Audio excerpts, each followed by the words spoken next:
Book 2, Chapter 7, The Right of Succession. 1. Nature and Principle of the Right of Succession among the Ancients. The right of property having been established for the accomplishment of an hereditary worship, it was not possible that this right should fail after the short life of an individual. The man dies, the worship remains. The fire must not be extinguished, nor the tomb abandoned. So long as the domestic religion continued, the right of property had to continue with it. Two things are closely allied in the creeds as well as in the laws of the ancients: the family worship and its property. It was therefore a rule without exception in both Greek and Roman law that a property could not be acquired without the worship, or the worship without the property. Religion prescribes, says Cicero, that the property and the worship of a family shall be inseparable, and that the care of the sacrifices shall always devolve upon the one who receives the inheritance. At Athens, an orator claims a succession in these terms: "Weigh it well, O judges, and say whether my adversary or I ought to inherit the estate of Philoctemon, and offer the sacrifices upon his tomb." Could one say more directly that the care of the worship was inseparable from the succession? It was the same in India. He who inherits, whoever he may be, is bound to make the offerings upon the tomb. From this principle were derived all the rules regarding the right of succession among the ancients. The first is that, the domestic religion being, as we have seen, hereditary from male to male, property is the same. As the son is the natural continuator of the religion, he also inherits the estate. Thus the rule of inheritance is found. It is not the result of a simple agreement made between men. It is derived from their belief, from their religion, from that which has the greatest power over their minds. It is not the personal will of the father that causes the son to inherit. The father need not make a will. The son inherits of full right. Ipso iure eres existit, says the jurisconsult. He is even a necessary successor, eres necessarius. He has neither to accept nor to reject the inheritance. The continuation of the property, like that of the worship, is for him an obligation, as well as a right. Whether he wishes it or not, the inheritance falls to him, whatever it may be, even with its encumbrances and its debts. The right to inherit without the debts and to reject an inheritance was not allowed to the son in Greek legislation, and was not introduced until a later period into Roman law. The judicial language of Rome calls the son eris suis, as if one should say eris sui ipsius. In fact, he inherits only of himself. Between his father and him there is neither donation, nor legacy, nor change of property. There is simply a continuation, morte parentis continuatur dominium. Already during the life of the father, the son was co-proprietor of the field and house, vivo quoque patre dominos existimatur. To form an idea of inheritance among the ancients, we must not figure to ourselves a fortune which passes from the hands of one to those of another. The fortune is immovable, like the hearth, and the tomb to which it is attached. It is the man who passes away. It is the man who, as the family unrolls its generations, arrives at his hour appointed to continue the worship and to take care of the domain. 2. The son, not the daughter, inherits. It is here that ancient laws at first sight appear whimsical and unjust. We experience some surprise when we see in the Roman law that the daughter does not inherit if she is married, and that, according to the Greek law, she does not inherit in any case. What concerns the collateral branches appears, at first sight, still farther removed from nature and justice. This is because all these laws flow, according to a very rigorous logic, from the creed and religion that we have described above. The rule for the worship is that it shall be transmitted from male to male. The rule for the inheritance is that it shall follow the worship. The daughter is not qualified to continue the paternal religion, since she may marry, and thus renounce the religion of her father to adopt that of her husband. She has therefore no right to the inheritance. If a father should happen to leave his property to a daughter, this property would be separated from the worship, which would be inadmissible. The daughter could not even fulfill the first duty of an heir, which was to continue the series of funeral repasts, since she would offer the sacrifices to the ancestors of her husband. Religion forbade her, therefore, to inherit from her father.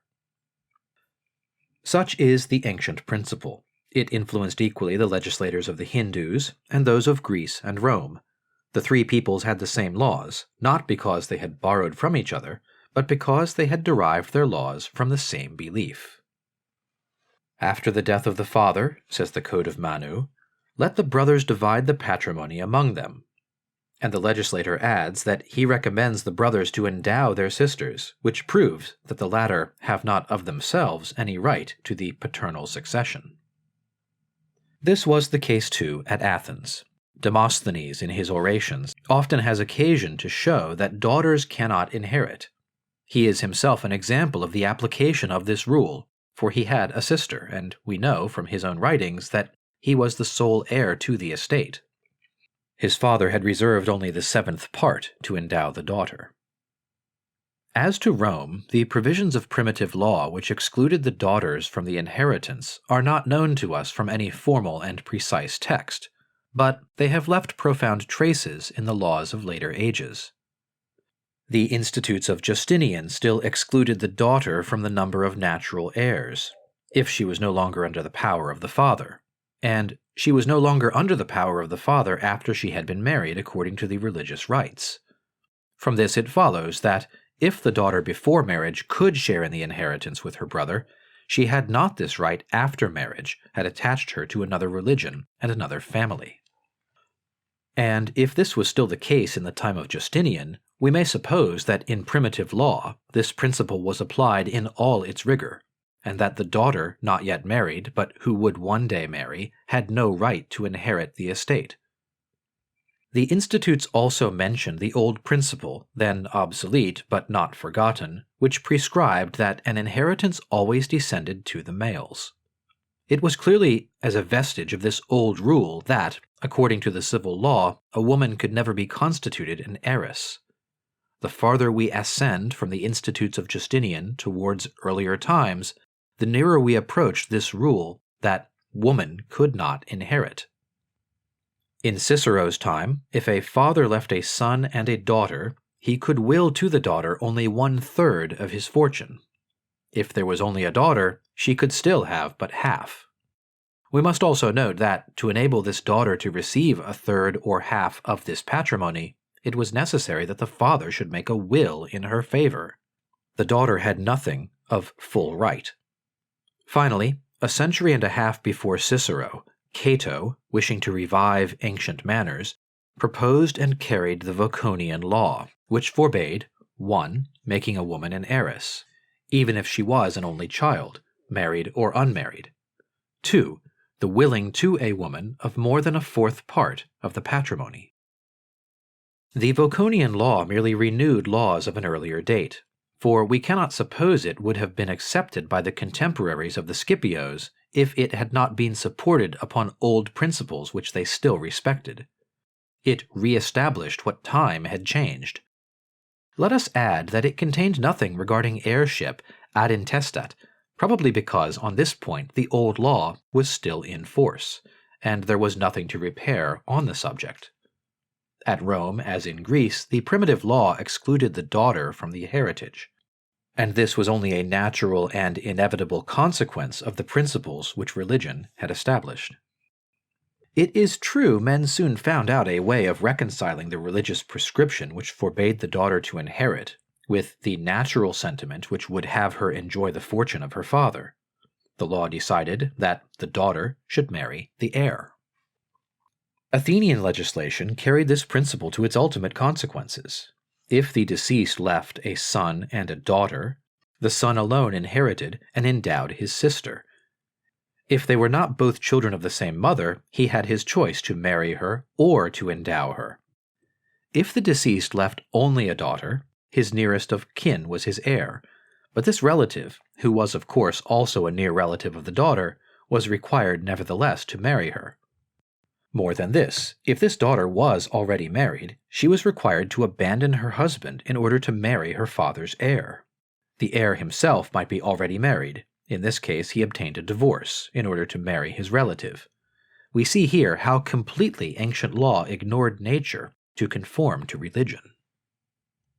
The necessity of satisfying the requirements of religion, combined with the desire of saving the interests of an only daughter, gave rise to another subterfuge. On this point, Hindu law and Athenian law correspond marvelously. We read in the laws of Manu, "He who has no male child may require his daughter to give him a son, who shall become his, and who may perform the funeral ceremonies in his honor."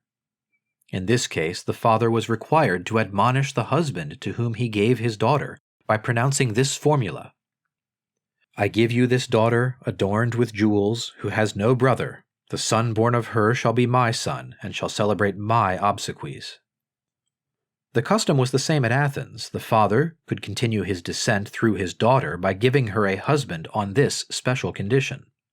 The son who was born of such a union was reputed the son of the wife's father, followed his worship, assisted at his religious ceremonies, and later guarded his tomb. In Hindu law, this child inherited from his grandfather as if he had been his son. It was exactly the same at Athens. When the father had married his daughter in the manner we have described, his heir was neither his daughter nor his son-in-law, it was the daughter's son.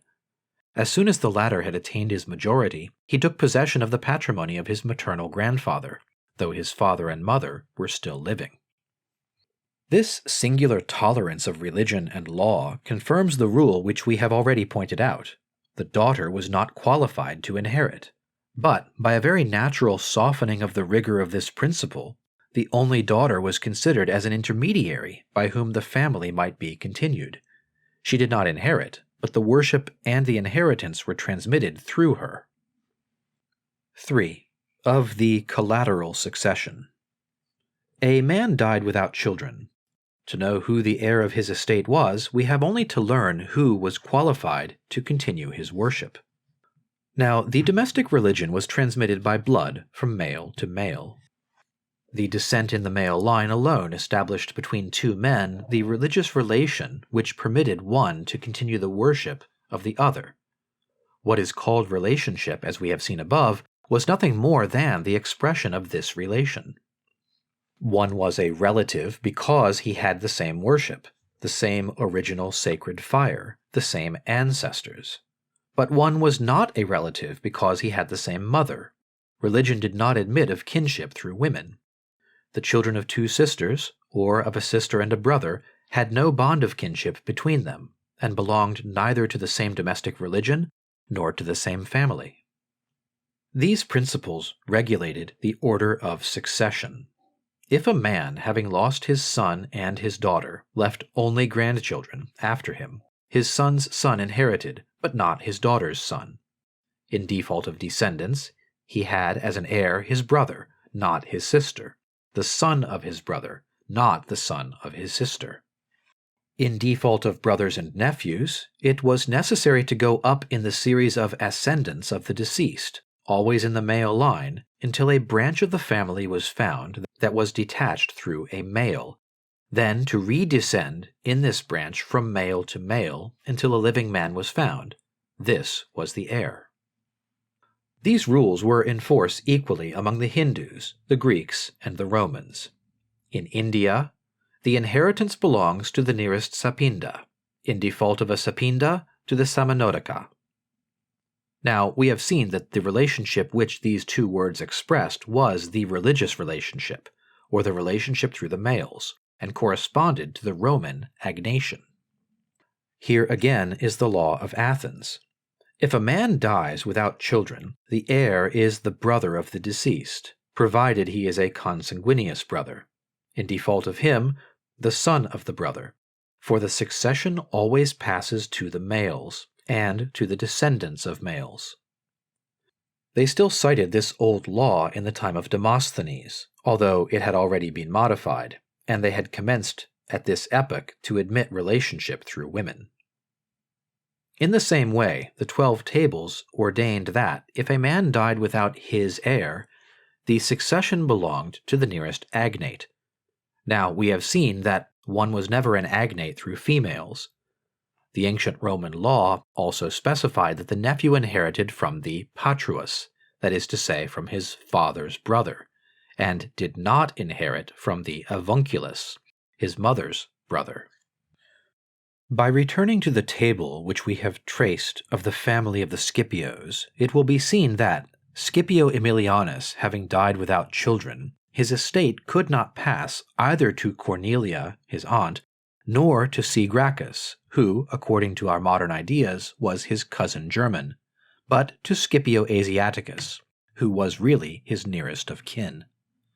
In the time of Justinian, the legislator no longer understood these old laws. They appeared unjust to him, and he complained of the excessive rigor of the laws of the 12 Tables, which always accorded the preference to the masculine posterity, and excluded from the inheritance those who were related to the deceased only through females. Unjust laws, if you will, for they made no account of natural affection, but singularly logical laws, for setting out from the principle that the inheritance was attached to the worship, they excluded from the inheritance those whom this religion did not authorize to continue the worship. 4. Effects of emancipation and adoption. We have already seen that emancipation and adoption produced a change in a man's worship. The first separated him from the paternal worship, the second initiated him into the religion of another family. Here also the ancient law conformed to the rules of religion. The son who had been excluded from the parental worship by emancipation was also excluded from the inheritance. On the other hand, the stranger who had been associated in the worship of a family by adoption became a son there. He continued its worship and inherited the estate. In both cases, ancient law made more account of the religious tie than of the tie of birth. As it was contrary to religion that one man should have 2 domestic worships, so he could not inherit from 2 families. Besides, the adopted son who inherited of the adopting family did not inherit from his natural family. Athenian law was very explicit on this point. The orations of Attic orators often show us men who have been adopted into a family and who wished to inherit in the one in which they were born, but the law was against them. The adopted son could not inherit from his own family unless he re-entered it. He could not re-enter it except by renouncing the adopting family. He could leave this latter only on 2 conditions. The one was that the domestic worship for the continuation of which he had been adopted did not cease by his abandonment, and, to make this certain, it was necessary for him to leave this family a son who should replace him. This son took charge of the worship and inherited the estate. The father could then return to the family of his birth and inherit its property. But this father and son could no longer inherit from each other. They were not of the same family. They were not of kin. We can easily see what was the idea of the old legislator when he established these precise rules. He did not suppose it possible that 2 estates could fall to the same heir, because 2 domestic worships could not be kept up by the same person. 5. Wills were not known originally. The right of willing, that is to say, of disposing of one's property after death in order to make it pass to other than natural heirs, was in opposition to the religious creed that was at the foundation of the law of property and the law of succession. The property being inherent in the worship, and the worship being hereditary, could one think of a will? Besides, property did not belong to the individual but to the family, for man had not acquired it by right of labor, but through the domestic worship.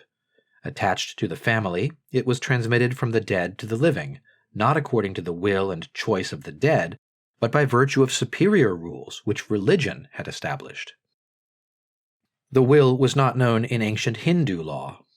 Athenian legislation up to Solon's time forbade it absolutely, and Solon himself permitted it only to those who left no children. Wills were for a long time forbidden or unknown at Sparta, and were authorized only after the Peloponnesian War. Aristotle speaks of a time when the case was the same at Corinth and at Thebes. It is certain that the power of transmitting one's property arbitrarily by will was not recognized as a natural right.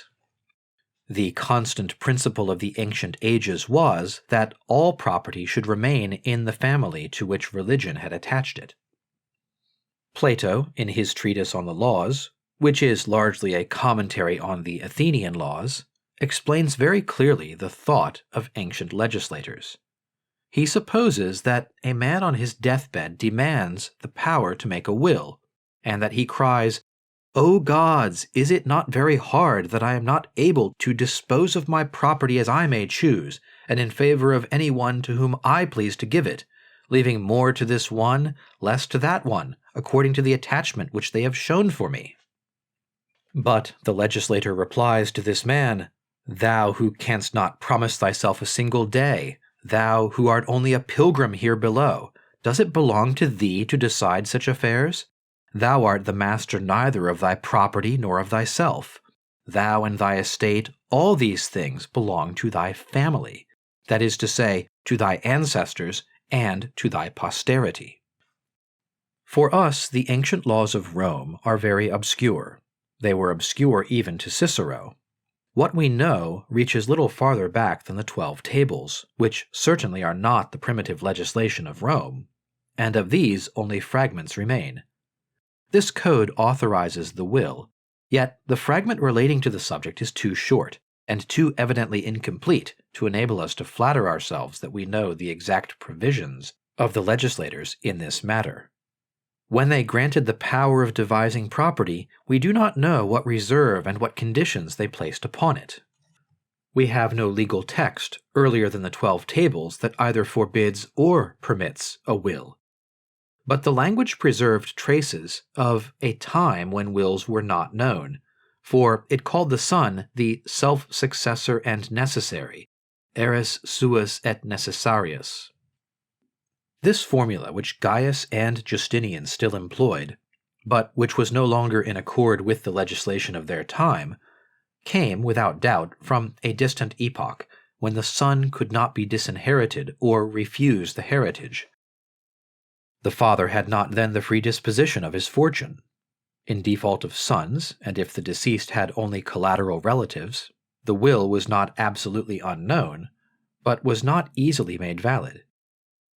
Important formalities were necessary. First, secrecy was not allowed to the testator during life. The man who disinherited his family and violated the law that religion had established had to do this publicly, in broad daylight, and take upon himself during his lifetime all the odium attached to such an act. This was not all. It was also necessary that the will of the testator should receive the approbation of the sovereign authority, that is to say, of the people assembled by curies under the presidency of the pontiff. We must not imagine that this was an empty formality, particularly in the early ages.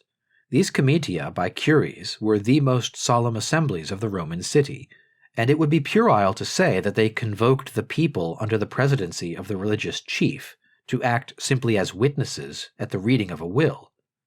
We may suppose that the people voted, and we shall see, on reflection, that this was absolutely necessary.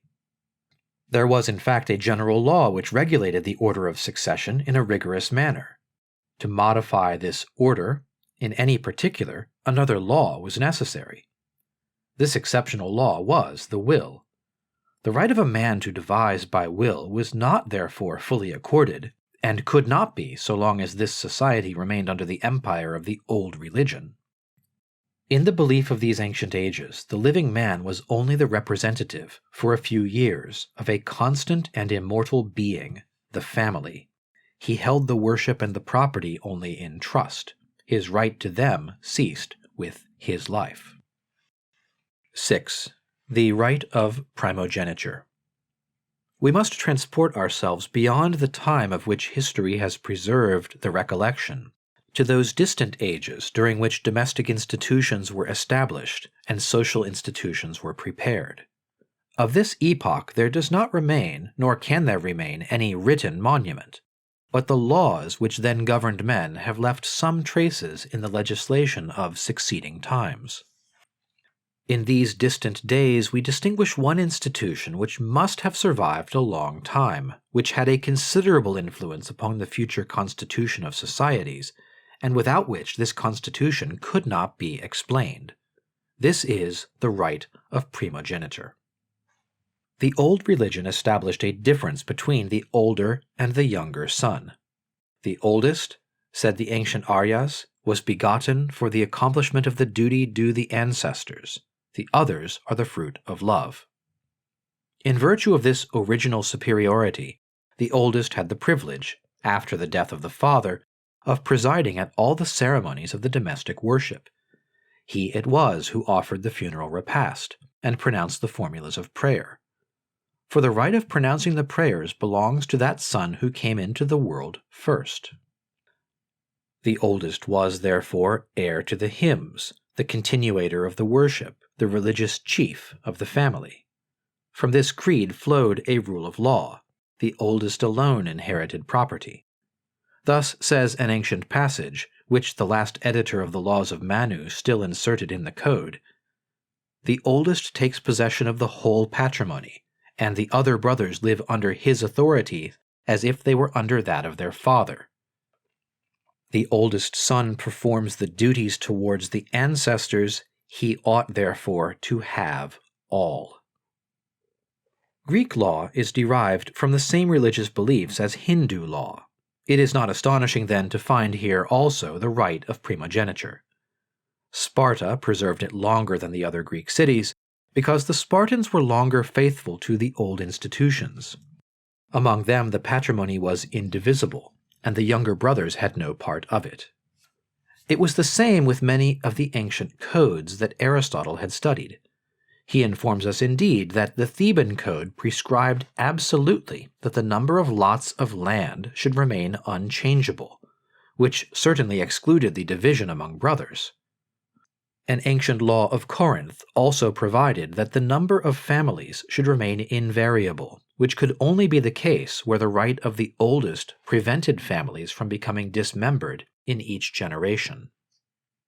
Among the Athenians we need not expect to find this old institution in full vigor in the time of Demosthenes. There still existed at this epoch what they called the privilege of the elder. It consisted in retaining, above his proportion, the paternal dwelling, an advantage which was materially considerable, and which was still more considerable in a religious point of view, for the paternal house contained the ancient hearth of the family. While the younger sons, in the time of Demosthenes, left home to light new fires, the oldest, the true heir, remained in possession of the paternal hearth and of the tomb of his ancestors. He alone also preserved the family name. These were the vestiges of a time when he alone received the patrimony. We may remark that the inequality of the law of primogeniture, besides the fact that it did not strike the minds of the ancients, over whom religion was all-powerful, was corrected by several of their customs. Sometimes the younger son was adopted into a family and inherited property there. Sometimes he married an only daughter. Sometimes, in fine, he received some extinct family's lot of land. When all these resources failed, younger sons were sent out to join a colony. As to Rome, we find no law that relates to the right of primogeniture, but we are not to conclude from this that the right was unknown in ancient Italy. It might have disappeared, and even its traces have been effaced. What leads us to believe that before the ages known to us it was in force is that the existence of the Roman and Sabine gens cannot be explained without it. How could a family reach the number of several thousand free persons, like the Claudian family, or several hundred combatants, all patricians, like the Fabian family, if the right of primogeniture had not maintained its unity during a long series of generations, and had not increased its numbers from age to age by preventing its dismemberment. This ancient right of primogeniture is proved by its consequences and, so to speak, by its works.